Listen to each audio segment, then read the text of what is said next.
நெறைய பேர் நெனச்சுக்கிட்டு இருக்கிறாங்க வாழ்க்கையில, நம்ம வந்து பணக்காரங்கள கூட வந்து ஃப்ரெண்ட்ஷிப்பாவோ, இல்ல உறவு முறையாவோ இருந்தோம்னா, நமக்கு வந்து நாமளும் அவங்கள மாரி பணக்காரனா ஆயிரலாம். அப்படி இல்லையா வேலை செய்ற இடத்துல வந்து மேனேஜர், இல்ல சூப்பர்வைசர், இல்ல வந்துட்டு பார்த்தீங்கன்னா, முதலாளி இவங்க கூட அந்த தொடர்புல இருந்தோம்னா, நம்ம பணக்காரனா ஆயிரலாம். அப்படின்னு நெனச்சுட்டு எல்லா உறவுகளும் வந்துட்டு இந்த பணக்கார சைடா போயிட்டு இந்த மிடில் கிளாஸு, இந்த ஈவன் ஏழையா இருக்கிறவங்கள்ட்டலாம் வந்து சொந்த பந்தங்கள வந்து ரினியூவல் பண்ணிக்க ஐயோ! இவங்கள்ட்ட போனா நமக்கும் கஷ்டம் தொத்திக்குமோ, ஒட்டிக்குமோன்னு.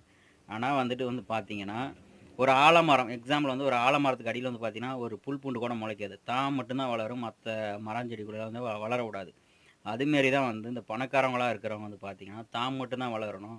மத்தவங்க வளரக்கூடாதுன்னு சொல்லிட்டு, நீங்க வந்து அவங்க நமக்கு உதவி பண்ணுவாங்க, போவாங்கன்னு ஏதாவது ஒரு சீக்ரெட் சொல்லியிருப்ப, அந்த சீக்ரெட்லாம் லாக் பண்ணி உன்ன நமக்கு இருக்கிற தரமட்டமா தான் ஆக்குவாங்களே தவிர, உன்ன முன்னேத்துறதுக்கான வழிகள் சொல்ல மாட்டாய்ங்க. ஒரு 95% ஒரு 5% ஹெல்பிங் மைண்ட்லாம் இருப்பாங்க. ஸோ, அதனால வந்துட்டு தனக்கு என்ன சொந்த பந்தங்கள் அமைஞ்சிருக்கோ, அத சுத்தி வாழ்ந்துகிட்டு இருங்க. உங்க வாழ்க்கை நல்லாருக்கும்.